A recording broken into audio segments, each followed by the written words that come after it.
That's it. The blue one. There you go. Oh, in the middle. Yeah, sorry, Ted. Let me know when you're ready, Judge. All right, I'm ready. Good morning, everyone. It's Wednesday, April 26th, and it's probably 10:05. I'd like to open this meeting with a prayer. Brother Joe, you up? Yeah, I'm a great Heavenly Father, we thank you for the opportunity to serve the people of Newton County. They're our people, they're your people, they're our brothers and sisters, they're your children. Help us always keep in mind that it's all about them. It's not about us. We're your servants. Please bless this meeting and the work that goes on, and may it be pleasing in your sight. And be the things that you be glad to see us do. In Jesus' name we pray. Amen. All right, meeting's called to order. We have a quorum. I'd like to acknowledge all the guests here. Open it up to a public hearing. We do have one. David Kelly, would you like to speak? Okay. All right. We're going to close the public hearing for, well, we're going to leave it open, but item number one, deliberate and consider action on the following items. We have Ms. Melanie Taylor here from the Burke Center, and she's going to address Commissioner's Court and Sheriff Burby. Good morning, Judge, Commissioners, citizens, Nick. I am pleased to have Ms. Melanie Woodward Taylor here. She's the executive officer of Burke Center, our law. She's shown calm and thoughtful her services and their vision and their mission and their short-term plans that affect Newton County. And thank you, Taylor, for coming in. I'm going to give you the mic. I get the can down. Thank you guys for inviting me. I'll try to be quick. I was on the school board, so I know how the things go. You want to hear what people have to say, but you want to be quick about it. So just to start off with, I want to kind of talk about a little history so you understand how the role you guys play in Burke. It's back in the 60s, way back before, even in the 40s and 50s, everybody with a mental health issue or what we now call intellectual disability, but used to the old term mental retardation. They were put in an institution, not really great care, not the place where they need to be. And so the federal government took action in the 60s, and so did the state of Texas. And they passed in 65 the Texas Community Mental Health and Retardation Act. And what that act did would allow units of local governments to create options in their own community to serve these folks. And so in 74, your county, along with 12 other counties in Deep East Texas, got together and decided to form Deep East Texas Mental Health and Retardation, which is what we are now at Burke Center. So basically, you gave birth to us back in 74. So we are a unit of local government. A lot of people don't know that. I have my dad's retired justice of the peace. I have cousins in both Tyler County and Polk County in the Commissioner's Court. And I've realized that not everybody really knows how we fit in with your local county. And so the issue is you gave birth to us. And with that birth, you agreed to pay some child support. So you pay this local match, it's in your budget every year. And that local match is about 8% to draw down state and federal funds. So for every 8 cents you give us, the state and federal give us $1. Well, since they give us the majority of it, they decided to take custody of it, so they make all the rules. So you don't get to make the rules, we don't get to make the rules, the state gets to make the rules. So that's kind of how it works. And so we've been in existence since 74. And we serve, and I handed out that everybody's got a folder, but in there, we serve about 17,000 people in our, now that's 12 counties. Back in 2000, Sylvie, Hardin County. Yeah, Hardin County, they left and went to the Southeast Texas region. And so with the 12 counties we had remaining, we serve about 17,000 people. And our main funding is designed to provide outpatient support to keep people from going into a crisis. 80% of all the dollars we get do that. So so if you think about 17,000 people, about 3,000 a year have crisis. And that's not a lot of people, except Sheriff Kirby and other sheriffs and judges and JPs who are dealing with these crises. It can seem like a whole lot. And that's what affects you and your counties, is those people who are in a crisis. And we get about 20% of those, of everybody we serve. You don't see the other folks, who are getting outpatient services. We do a lot of individual developmental disabilities, that long-term memory retardation. We have group homes, we do early childhood, we do substance use, and all of that's described in that folder. But let's talk about our crisis a little bit, because that's really what hits you. And what happens is that, your sheriff's department, law enforcement, are the first person that encounters that person in crisis. And ideally, they come in, they get seen, and we can get them in another location. But those other locations, there's no other locations available anymore, statewide. So they end up in jail. And when, just like health insurance, as you know, because you probably had it budgeted, somebody loses their Medicaid, they lose their insurance, they get in jail, so their medical care has to be funded by the jail. That's the same thing with mental health. When somebody gets put into jail, our work services have to stop because the state makes the rules. We don't agree with it, Sarah don't agree with it, but the state makes the rules, and our services have to stop. We can only go in and do an assessment to see if they're fit enough to be a higher level of care. And if they do, then we have the whole challenge of finding that place statewide. And right now we're working with these places are getting harder to find. So we try every legislative session. We work with the Sheriff's Association, with your association, y'all partner, and we really try to advocate to get that legislation to change. Because there's nothing worse. I mean, nobody with a mental health condition needs to be served in jail. I mean, that's just not the place for them. And so we're tirelessly advocating, working alongside everybody, trying to change that. But right now, it hasn't changed. We don't know if it will change this time. It doesn't appear to be right now, but who knows? So with that, back in about 20 years ago, there was some federal funds come down, state funds, and it was a grant program required a match. And we opened a mental health emergency center. And that's in Lufkin, and you guys have supported that. It had to be a 25% match then, and it still is. And so you agree to go help the other counties and our hospitals to provide the 25% match. And if you look at your report on that back page, it shows what you do in your match.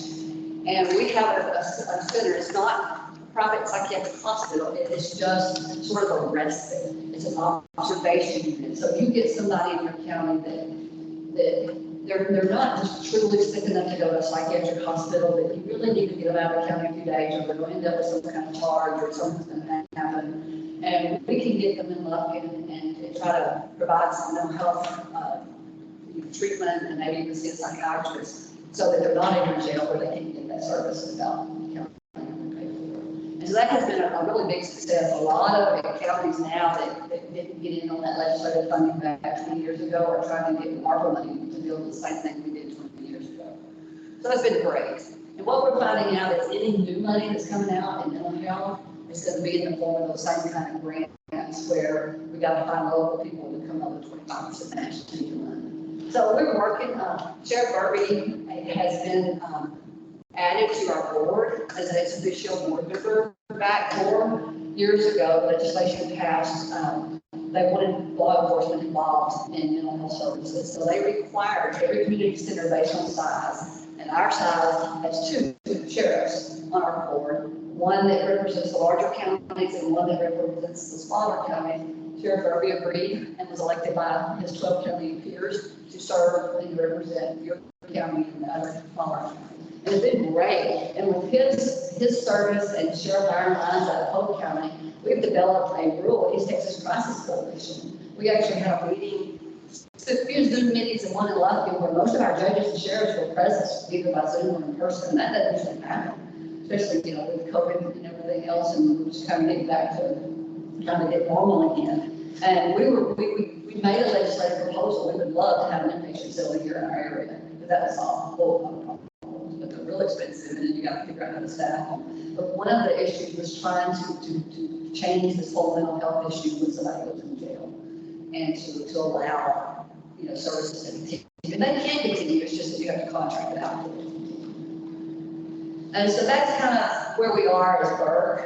There's a whole, I don't mean we do a whole lot. We cover 10,000 square miles in our DP6 counties. It's, like I said, serve 17,000 people. We have over a $40 million budget. And, you know, and our whole goal is to get the people served, get their community the best, you know, and to do so with the best dignity and possibly get to the folks. So, as you know, with redistricting several years ago, put Jasper County in with the Southeast Texas region. They've got Speaker Phil is their speaker. Everybody else has their, you know, we all share representatives. They're just kind of the odd guys out. So when that happened, they moved from the Deep Texas Council of Governments to the Southeast Texas Council of Governments. Same thing happened to Hardin County in 2000. And then once that occurred, their next plan was to move their mental health and IDD services to that county also. So all their stuff is being done in Southeast Texas. Right now, we have a clinic in Jasper, and that's where your folks from Newton County drive to Jasper to see a doctor and get their mental health services. We do provide community services, and we have mental health professionals who go to people's home, but to see a doctor and a nurse, and that they drive to Jasper. Well, September 1, Jasper's going to be going to the Southeast Texas region. And so what we have done, because our next experience clinic is Tyler County in Woodville. We don't want your folks to have to drive all the way. I mean, already Jasper was probably a challenge, and now I have to go all the way to Woodville, it's even more of a challenge. So we are under contract to buy the newspaper building right here in Newton, and we're going to open a satellite clinic here in Newton. And so that way we can try to serve people in the community. And what is in your folder for the commissioner is a draft version, and we won't be approving that draft version today. But since Jasper is leaving, that puts us in 11 counties. And since we're created by this interlocal agreement I talked about earlier, there will have to be a new one done. And so you currently share a board member. Each commissioner's court appoints a board member to serve as our government employee. You share with Jasper County. And it's based on size of counties, you know, like Angelina County, bigger counties have their own representatives, some share. What you will need to consider over the next month is that, you know, Savannah and Augustine kind of falls into the same legislative districts, and they're kind of this way, but they're probably closer to Tyler County. You know, y'all want to share with Tyler County, you want to share with Savannah and Augustine. I don't know that it matters to you, but I will be working with the sheriff and the judge, so y'all can consider that. And right now, I have them sharing with Savannah that I always think that was just a draft. We can do whatever. And that way you get, you know, whoever you think can represent you best. And you're lucky you've got him to represent you anyway. So, and he does a very, very good job of speaking up and talking about your county needs and those smaller counties in there. So from what I'm hearing, you're planning on opening an inpatient clinic here in Newton? It's an outpatient clinic. I mean, outpatient? Yes. Okay. And it will be a satellite clinic. It won't be, when we say a satellite clinic, that means we don't have a doctor there every day. We'll probably have a doctor there 2 days a week. That's what we're doing in Jasper right now. We have 3 days a week, but we're thinking probably here, a day and a half. We will have staff here all the time, going in and out, because we serve the community anyway. Those staff that are housed in Jasper, they will be office here now. Okay. And we're hoping, because of the staffing shortage, we can hire full-time staff in Jasper, in Woodville, and Newton, and then we're only open in Newton 1 day a week, but we're gonna be, Woodville 1 day a week, and we're gonna add another day. And if we can get full-time staff, then we're half there and half here, that would be better. Okay. You know, a lot of people don't know the Burke Center has a group home here, Yes. here in Newton. We do. We have a group. That's one of our oldest group homes that we have. It's in Newton, I believe. Next door to them this year. It's a small one, but yeah, we do have a group home. We have actually 18 facilities agency-wide that house people with intellectual disabilities. And we try to have homes that you and I would live in, you know, we try to set the furniture and set them up so that it would be, and we would want to live there too. We try to make them non-institutionalized living as possible. Okay. Well, thank you for your presentation. If anybody has any questions, my cards are there on the phone. Oh, sure. Thank you for having me. All right. Well, thank you for your presentation. Yeah, we appreciate it. All right, item number 2 is discuss and if appropriate, approve to execute a resolution for body cam grant number 4629001. And that's Sheriff Burby. And I have some request here. Some of you, Judge, Commissioners, General Public. Bad execution of bad resolution that's before you is for a house cleaning item for one of the grants that we applied for last year and received from body camera. It changed the officials because the administration changed as of 1 January this year. And that's what needs to be done for the judge's name to be put on there. That's Judge's name. And my name and the project director on that particular resolution, so we can get that and get it in time. One of the things I would like to say about the grants, grants are very tedious, and it takes a lot of focus and consistency to keep up with some of the requirements that the government asks you for to be able to get the grant, be able to utilize the funds for the grant and keep the track record. One of the things I can say, it is so user-friendly, but it takes coordination between my office and Ms. Moore's office. And we're doing that. I appreciate the help again. So we're moving forward. And that grant for body cameras, that particular grant there, it's going to be about $14,000 that we get back. We already spent for those body cameras. The body cameras are here. We just need to get our portion back. We have like $5,000 match that we had to, almost $5,000 we had to put up, and we'll get the rest of that 19,000 back. So actually, you're raising an approval for that, so we can continue to move forward. Thank you very much. Have any questions? All right. Thank you, Mr. Burby. So I need a motion to approve the resolution. I like that motion, Judge. Motion is made by Commissioner Benson, Second. second by Commissioner Powell. All in favor? All against? All right, item number 3 is discuss and if appropriate, approve the Jasper, Newton, Sabine, and San Augustine District Court and County Court Plan. Okay, what we have the court plans that the district court has come out with. It basically sets the bonds, the magistrates, but the biggest thing for the county is, you know, they've increased the attorney fees for the appointed attorneys. And if y'all have this on the last page, you know, they had to increase the fees because they were getting down to no attorneys that were willing to do the indigent defense. So it's went up, you know, contested here, jury trial, bench trial, $250 per half day, $100 per hour when approved by trial for preparation. Felony and juvenile cases have went up to $550 for plea or dismissal of a single case, and $275 for plea dismissal of each additional case on the same defendant. Misdemeanors have went up to $350, and for pleas dismissal of a single case, 175 for plea, and this on each additional case for the same defendants. Motion or revoke to adjudicate is $75 per hour.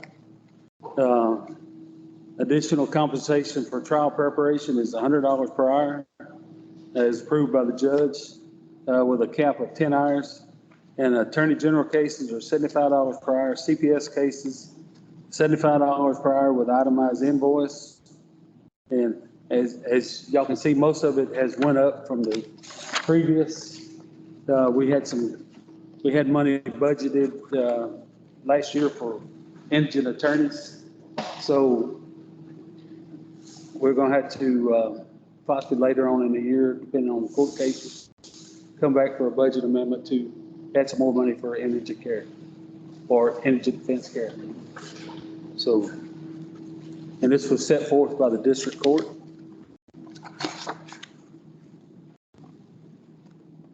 So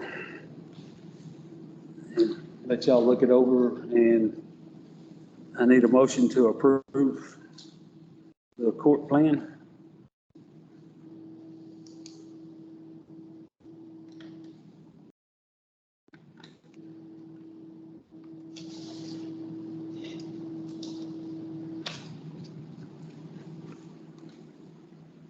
It's kind of one of the unfunded mandates. Yes.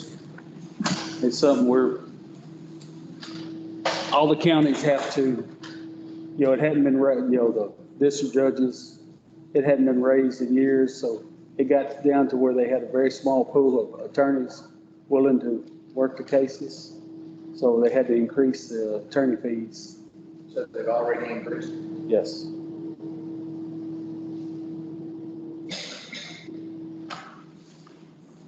So they have already put it in motion to increase it. I guess if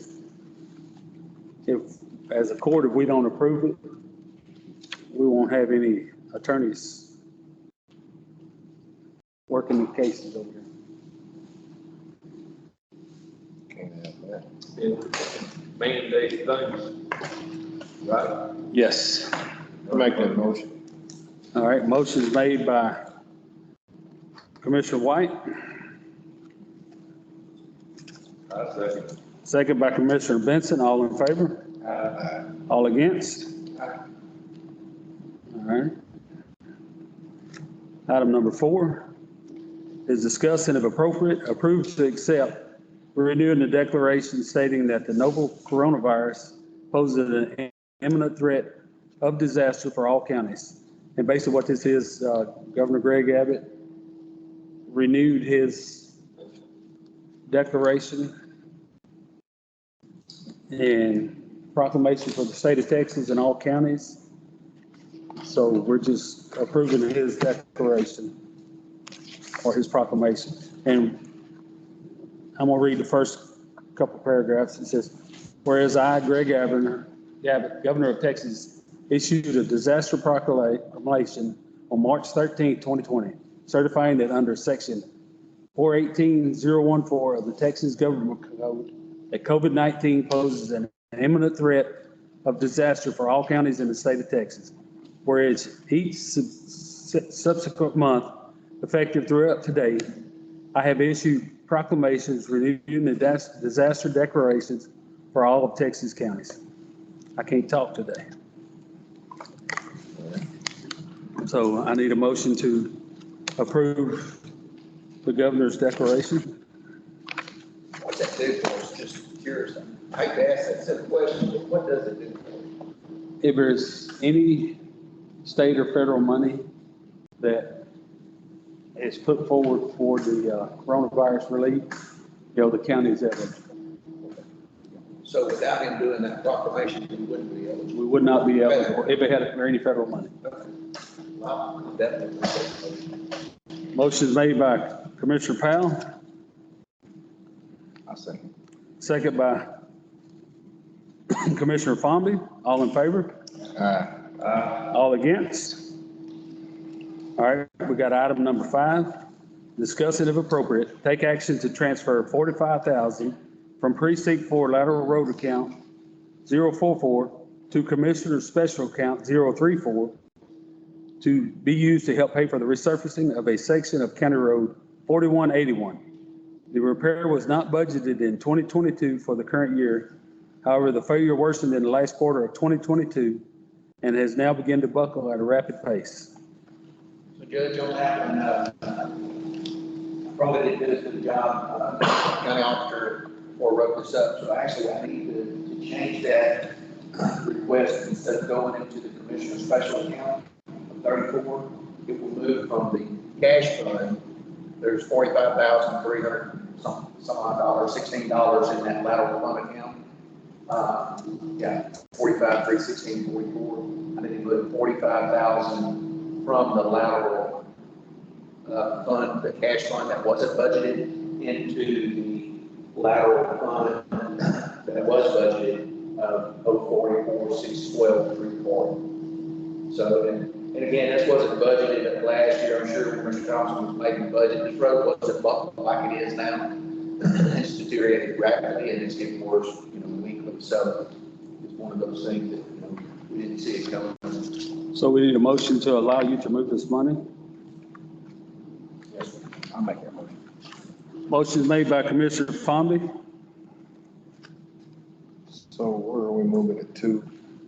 It's going from the lateral cash fund to a lateral fund account, a budget account, and it's going to be spent on that road.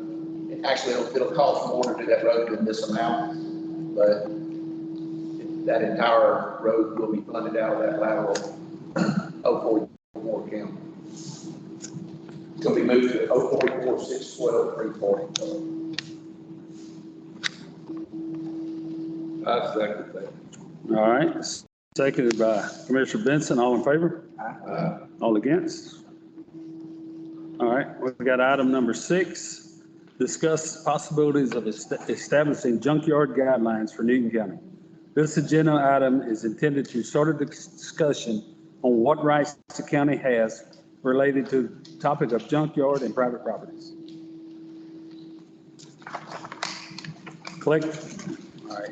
Collecting trash to the point of impacting those properties in proximity. The intent of the agenda item is to request the court to pursue legal counsel on the matter, which would support a workshop later.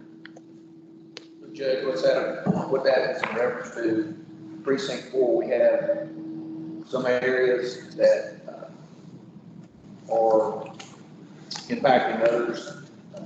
They're actually a nuisance. There's some risk associated with them, encroaching on roadways. And I would just like the court to ask our county attorney and her staff to help educate the court on what rights we have as a court around county ordinances. I've read all of them. We do have rights, but I don't know exactly what, how to relay that. I think if we could just, as a court, ask her to do that and send that to us or set us down in a workshop, tell us what we can do to be good citizens in Macon County. I'm a big proponent of private property rights and not encroaching on our residents by any means, but they're reaching the point where we have to do something to take care of the whole. Well, when you have trash and other nuisance that affects neighboring property values, I guess we have a duty to enforce it. Yeah, and if the county attorney tells us this is what your rights are, then we can collectively work. It's kind of like a travel trailer, the park, we said, this is what a travel trailer park has to have, as far as sewer and those things. We set up guidelines to protect the neighbors and whenever we don't want lawsuits run out. This is the same thing. The laws are there so that we can protect adjacent properties from the overrun of junkyards. And it actually uses the word junkyard, so it's a little bit rough for me, but it says junkyards and the collecting of trash. Well, it's all junk. So I guess we'll table this and get with Courtney on what rights the county has and schedule a workshop on it when we get the information.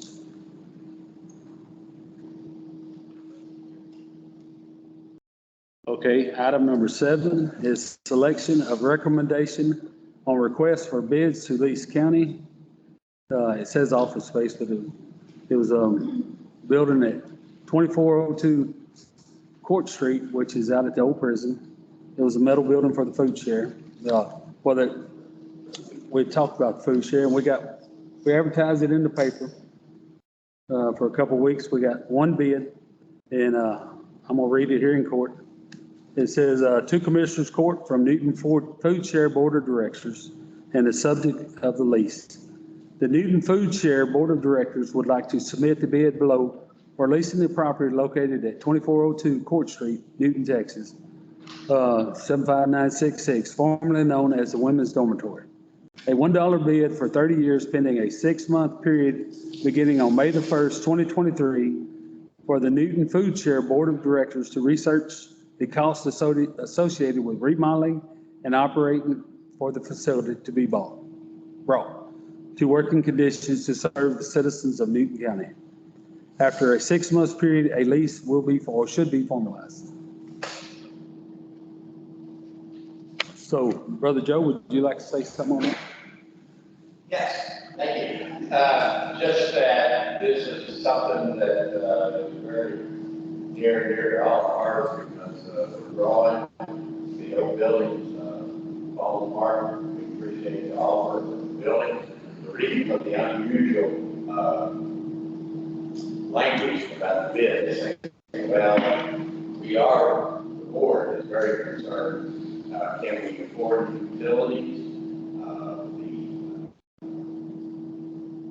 The actual grant that I'm relatively concerned we can get would be preceded by an inspection of asbestos and engineering, because that would be required to get the grant, and also to have a firmer plan in mind to be able to establish how much money we would ask for. So that's the reason for the 6-month thing is we're, as everybody knows, it's about 501c3 for supported people in the area, organizations in the area, some federal government funding, and some other funding like so on. But now, almost all that money is just going back to it. And this is where we can add into expenses and capital that has more concern that we can hold on. So that's why the 6 months, Brother Joe, are you paying a lease? Are you paying a lease currently? Are you paying a lease currently? No. So right why? now, the building we're staying in, although it's pretty bad shape, the county is obviously that it's all covered. Insurance by the county, utilities in the county, in maintenance in the county, has been good over the years, really good. And of course, we don't pay rent, so it's a good deal from that perspective. It's unfortunate that the building reached past its age, and so that's the issue there. And it's the design of the building, we need some bigger floor space. Well, why wouldn't the court just move him from one building that he already has to another building and continue on with the program that we have? Why are we leasing a building when he's already got a building that's falling down? And if we got another facility for him, why don't we move him out there and continue the same deal that this county's been doing for many, many, many years, and provide him whatever service that we can come up with and help him with grants and stuff like that. I mean, I don't understand why we want to lease a building that he's already got that's falling down. Why don't we transfer him to another structure? Well, legally, the building out the prison was county owned. We had to offer. So is that one. I know, but we had to offer it. What did Courtney advised us on it?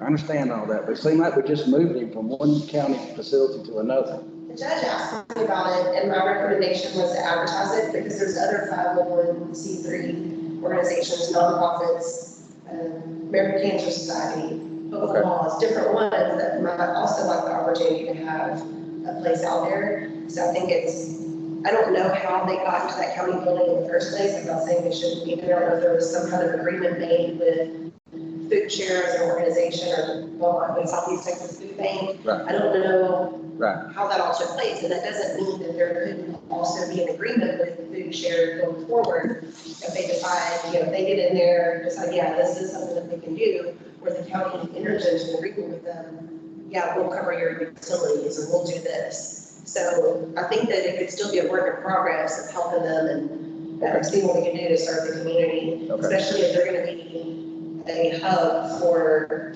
distributions in Burnsville and Deweyville and helping everybody. I think that's something that could still be worked out, but I think if we're leasing out county space, that anybody should have the opportunity to lease it. We were just trying to cover all bases I legally where they understand. couldn't come, but somebody couldn't come back, I 10 understand. years from now. Well, I To me, understand it was that. it was the same situation as years ago when we were gonna lease out, what is now the auditor's office for an ambulance service.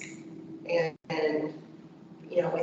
even though that's gonna be a benefit to the community, there's other organizations that are a benefit to the community that should have the opportunity as well. So, I was just confused for a simple reason. If you're already in a building that we're already fully aware that's falling down, and we was trying to provide him I thought we was trying to provide him another place.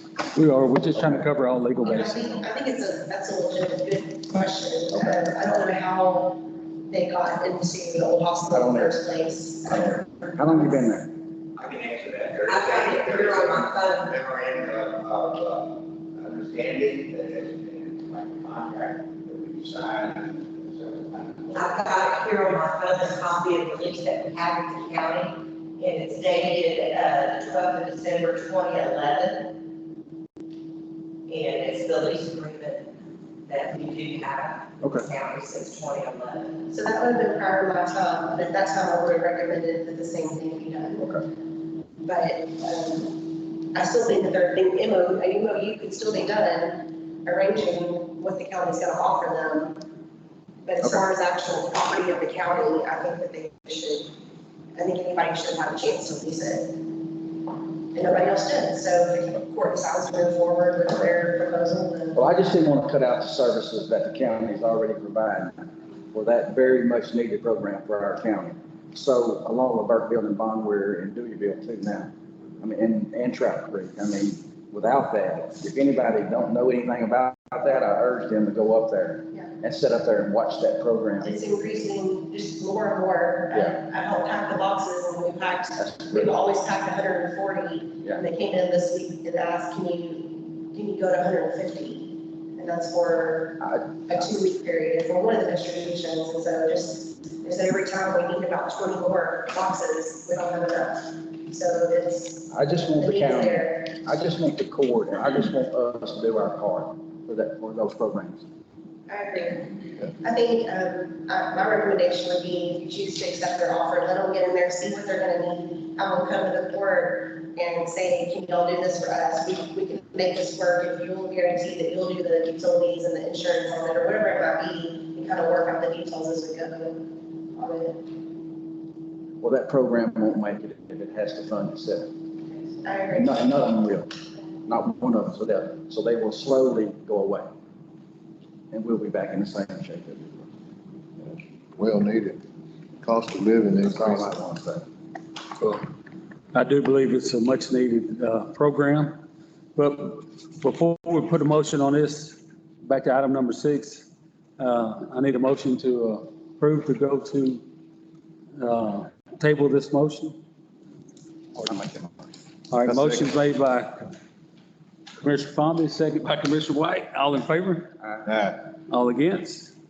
All right, now back to item number 7. Need a motion to accept. So let me ask a question, and I agree with everything that's been said about the program. But what are we doing here today? Are we agreeing to lease that building for 30 years for the homeowners?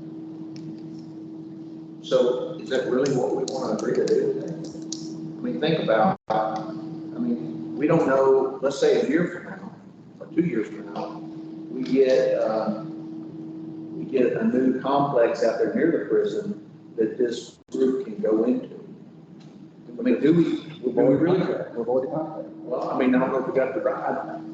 Before we enter into a 30-year lease agreement, I want to make sure that we have some abilities to get out of that agreement at our discretion, where either party can back out of that agreement. I don't want to get locked into it. Well, Again, I'm not. in 6 months, when they get the everything approved, their grants, their money, we can work out an agreement to where if the food share ceases to operate, in 30 days, the building reverts back to the county, or, we can work it towards beneficial to both parties.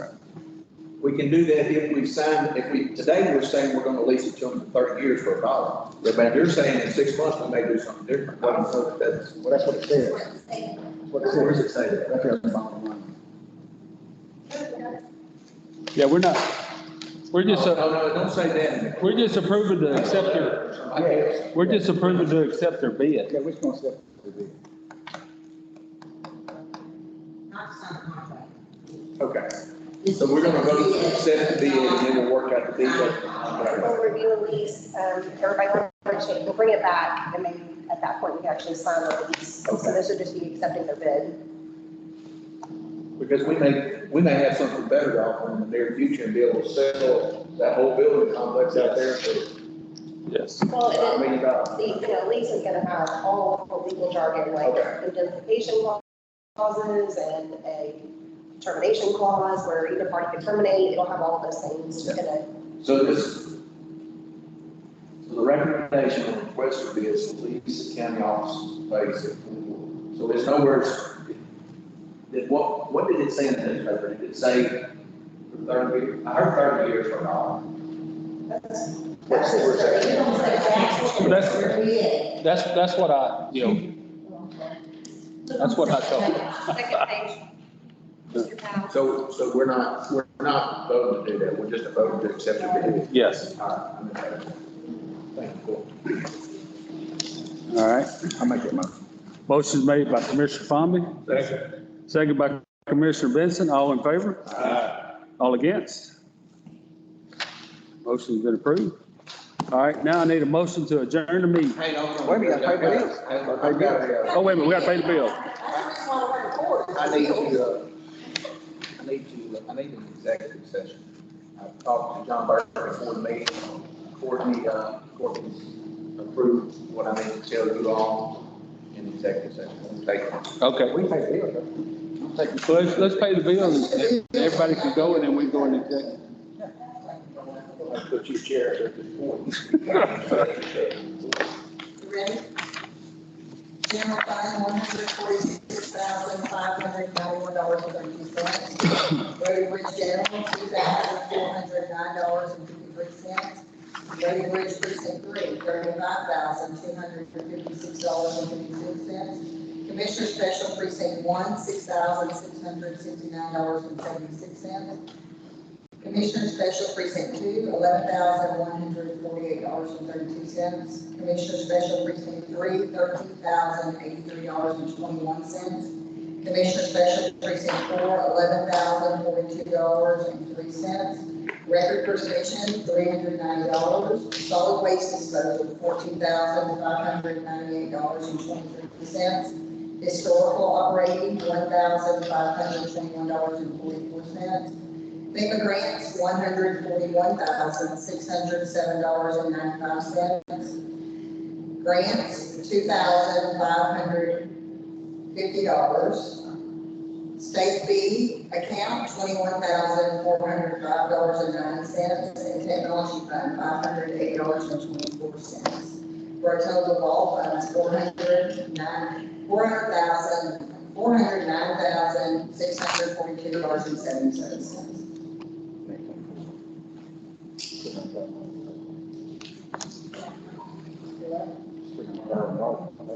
Yeah, this not in here. The payroll's not in this. It's just bill. Yeah. Spend that a lot of money. Well, the FEMA grants, that is actually insurance. You know that, right? Hmm? That's $300,000 added to that, right? You know that, right? All right, the 141,000. Oh, yeah. 141,000 was paid out of the insurance fund for the That is actually an roof. insurance fund that rolls up under the FEMA header, but it is insurance for the roof. Okay.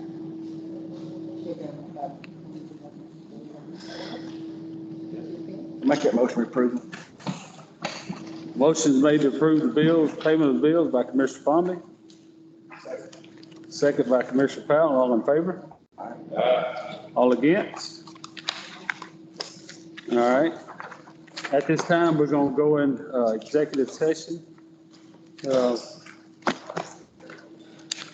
discuss an item.